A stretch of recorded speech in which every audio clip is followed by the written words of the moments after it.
your brother's debt, or I will call your supervisor and tell her you've been stealing from this family for years." That was the text my father sent me at 11:47 on a Tuesday night. I was sitting at my kitchen table in my apartment in Calgary, still in my work clothes, eating reheated soup. My spoon stopped halfway to my mouth. I read it again. Then I set the spoon down very carefully because my hands had started to shake and I didn't want to spill anything. I'm a compliance officer at a mid-sized credit union. I review loan applications for fraud. I flag irregularities. I write reports that go to regulators. That is literally my job. And my father had just threatened to tell my supervisor that I was a thief. I want you to understand something before I go any further. I loved my father.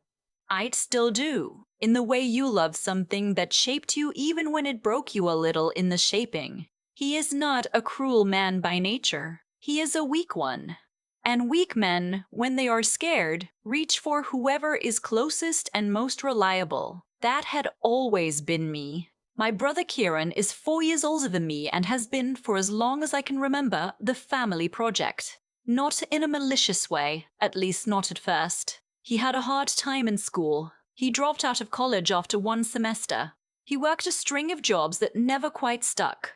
He was charming and funny and everyone liked him, and that charm had carried him through situations that would have destroyed someone less likable. My parents called it bad luck. I called it a pattern. But I was 22 and newly employed and learning to keep my mouth shut at family dinners. By the time I was 29, Kieran owed money to 3 different people I knew of, had moved back into my parents' house in Red Deer twice, and had borrowed a total of somewhere around $18,000 from my parents over the course of 6 years. They never asked for it back. That was their choice. I respected it even if I didn't understand it. What I did not know until that Tuesday night was that 6 months earlier, Kieran had taken out a personal loan at a financial institution in Edmonton using documents that included my name, my income information, and a cosigner signature that I had never written. $11,000. I found out because my father told me, not to warn me, not to apologize. He told me because the loan was past due. The collections calls had started, and Kieran had run out of other options. My father's solution was for me to pay it off quietly and not make a scene. "It's family," he wrote. "You make good money." He made a mistake. That's what families do. I sat with my soup going cold, and I thought about the word mistake.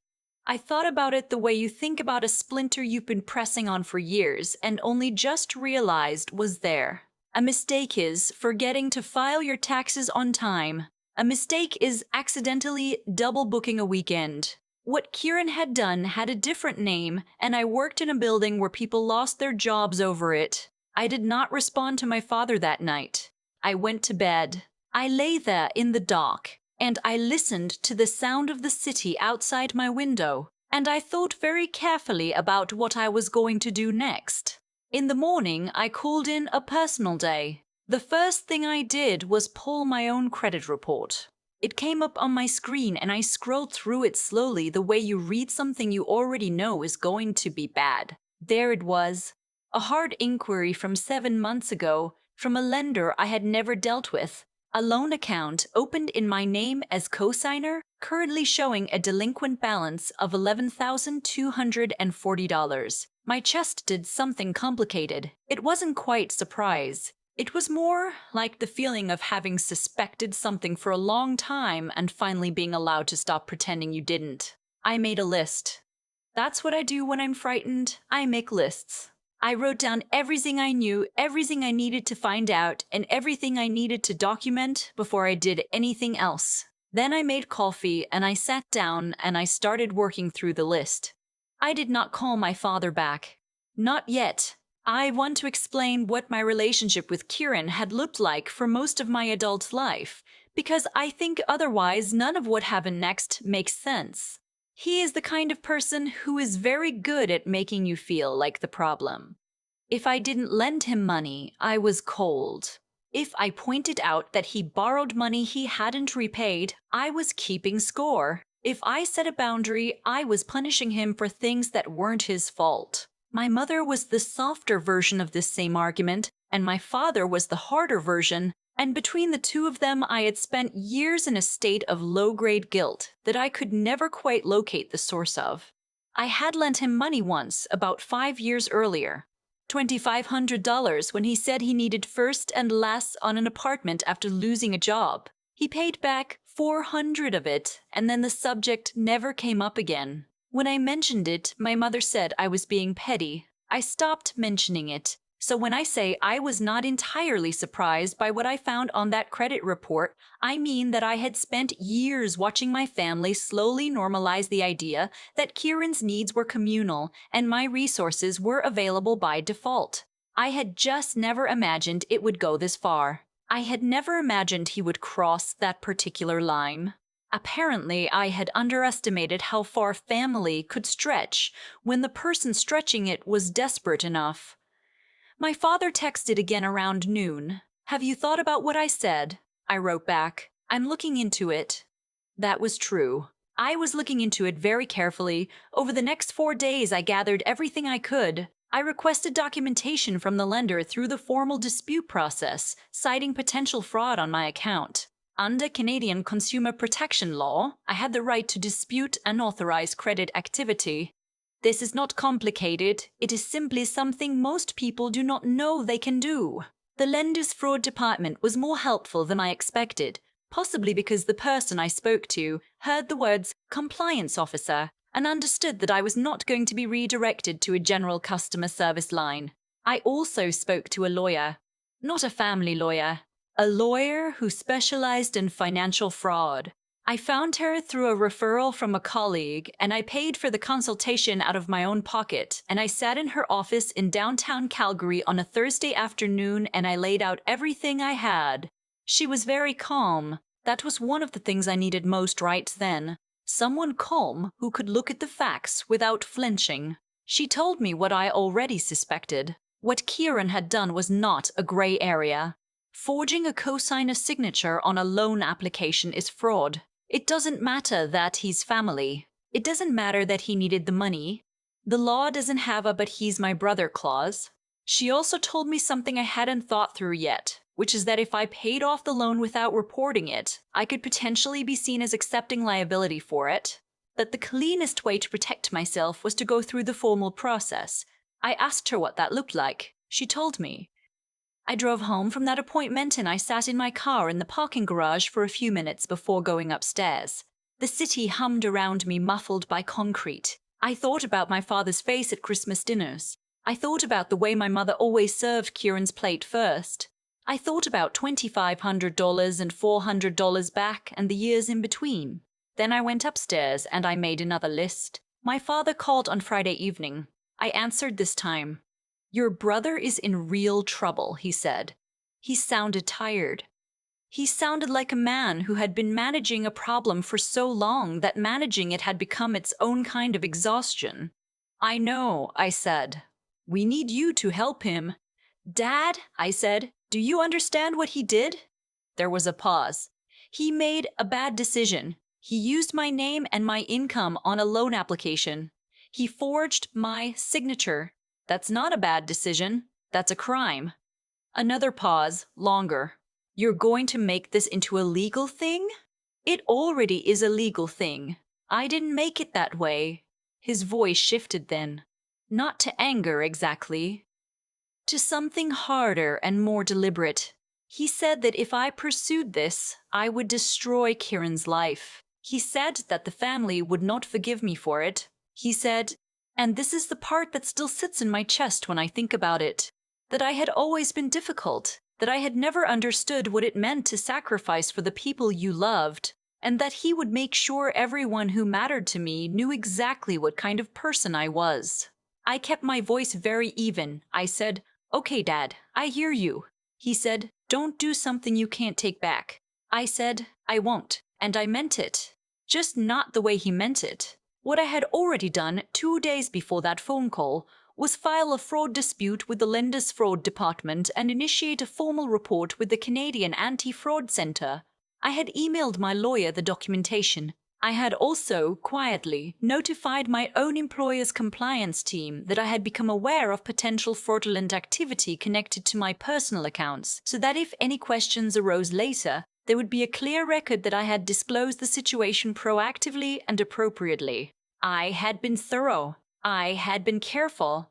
I had been, frankly, very good at my job, even when my job was protecting myself.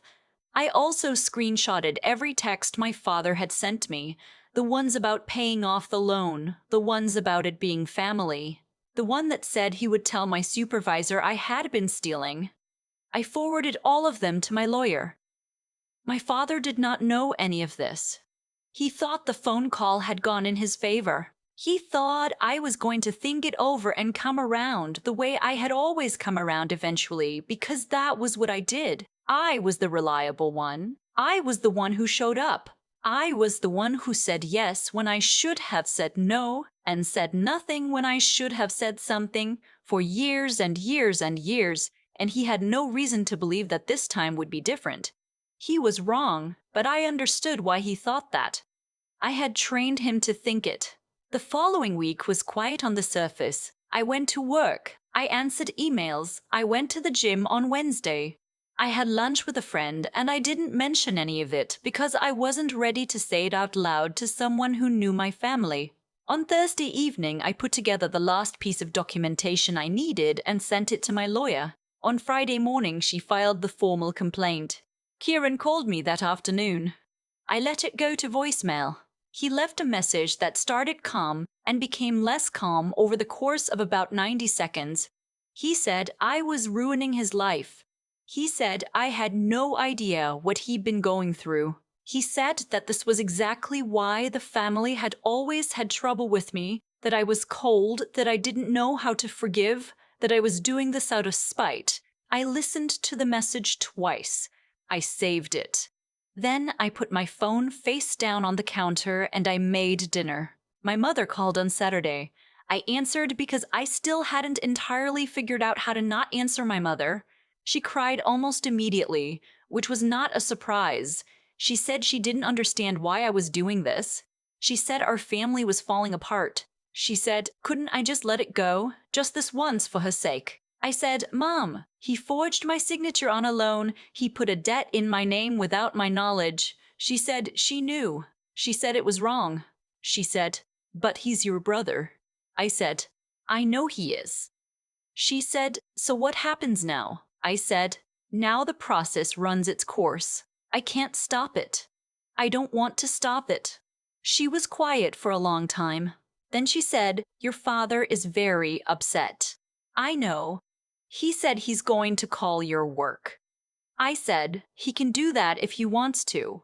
She heard something in my voice, I'm not sure what, and she went quiet again. I think she understood in that moment that something had changed. Not that I had changed exactly, more that I had stopped pretending to be something I wasn't, and the pretending had been so long and so consistent that its absence was almost louder than anything I might have said. My father did call my employer. He called the main line and asked to speak to the manager of the compliance department. He got her assistant. He said he had information about an employee who had been mishandling family finances. He left his name and number. My manager called me into her office the following morning. She was calm and professional, which I had expected, because she is a calm and professional person. She told me she had received an unusual call. She asked if I knew anything about it. I told her everything. I had already prepared for this possibility. I had the documentation ready. I showed her the formal fraud report I'd filed, the complaint with the Anti-Fraud Center, the consultation with my lawyer, the proactive disclosure I'd made to the compliance team 2 weeks earlier. I showed her the texts from my father, including the one threatening to contact my supervisor. She looked at everything carefully. Then she looked at me and said, you handled this by the book. I said, I work in compliance. She almost smiled.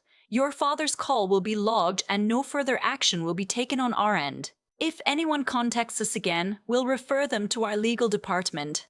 I thanked her and went back to my desk and opened my email and stared at my inbox for about 30 seconds before I could actually see the words.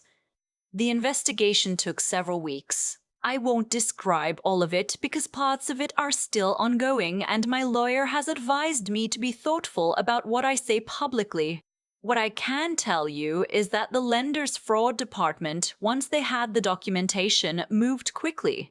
What Kieran had done left a clear paper trail. There was no version of it that looked accidental. The cosigner's signature did not match mine on any existing document in any database. And the income documentation he had submitted contained errors that someone who actually worked in finance would have immediately flagged, which is perhaps the most specific kind of irony I have ever personally experienced.